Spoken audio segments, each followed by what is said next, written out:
Oke, baiklah. Pada kesempatan kali ini saya akan menjelaskan kembali tentang artificial neural network atau jaringan saraf tiruan pada bagian part 1.3. Pada bagian ini saya akan menjelaskan beberapa poin-poin penting seperti neuron buatan. Nah, neuron buatan adalah struktur jaringan saraf tiruan dikembangkan dari model sistem saraf biologis yang diketahui dan otak manusia sendiri. Komponen komputasi atau unit pemrosesan yang disebut neuron buatan adalah model neuron biologis yang disederhanakan. Model-model ini terinspirasi oleh analisis tentang bagaimana membran sel neuron menghasilkan dan menyebarkan impuls listrik, dalam kutipannya Hodgkin dan Huxley tahun 1952.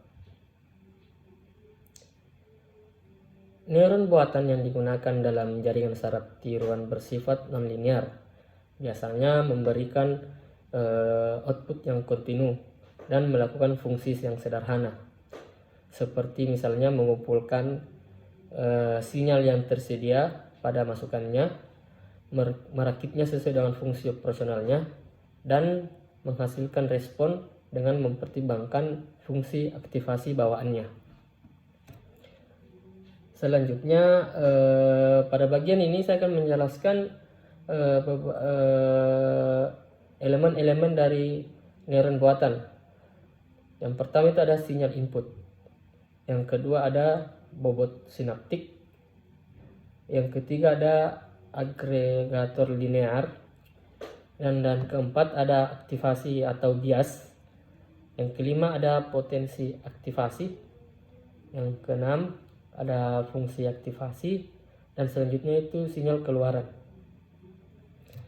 Selanjutnya, operasi neuron buatan dapat diringkas dengan langkah-langkah seperti berikut. Yang pertama, menyajikan satu set nilai ke neuron mewakili variabel input, kalikan setiap input dengan bobot sinaptiknya yang sesuai.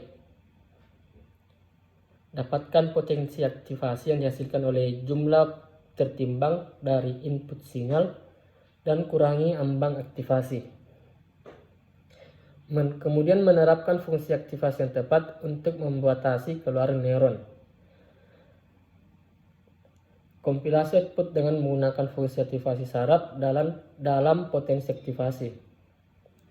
Fungsi aktivasi dapat dikategorikan dalam dua kelompok mendasar. Yang pertama ada fungsi terdiferensiasi sebagian dan fungsi terdiferensiasi penuh ketika mempertimbangkan domain definisi lengkapnya. Fungsi aktivasi diferensiasi sebagian. Fungsi aktivasi terdiferensiasi sebagian adalah fungsi dengan titik-titik yang turunan orde pertamanya itu tidak ada. Nah, sini ada tiga fungsi utamanya dari fungsi aktivasi diferensiasi sebagian. Pertama adalah fungsi langka, yang kedua ada fungsi langka bipolar, dan yang terakhir itu ada fungsi rem simetris. Selanjutnya, fungsi aktivasi yang dapat didiferensiasikan sepenuhnya. Fungsi aktivasi terdiferensiasi penuh adalah fungsi yang turunan orde pertamanya ada untuk semua titik dari domain definisinya. Ada 4 fungsi utama dari fungsi aktivasi yang dapat didiferensiasikan sepenuhnya yang dapat digunakan pada jaringan saraf tiruan. Yang pertama ada fungsi logistik, yang kedua ada tangan hiperbolik, dan yang terakhir yang ketiga ada fungsi Gaussian, dan yang terakhir ada fungsi linear.